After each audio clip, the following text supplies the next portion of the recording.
How to get Bybit on PC. So as you notice, Bybit is only available via Google Play Store or any app store as long as you're using your device. So if you go ahead and direct into Bybit's official website, there is no download link. That is only specifically for Windows.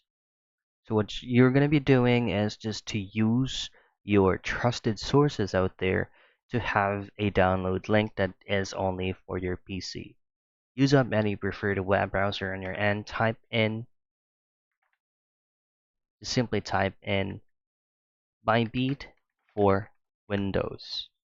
And here you should be able to see a lot of options, but if you just scroll down a bit and then choose a specific link that will redirect you to web catalog, you should be able to see a download link for Bybit on your PC. But you'll have to install web catalog desktop first, and in there just simply install Bybit, and that is how you get Bybit on PC.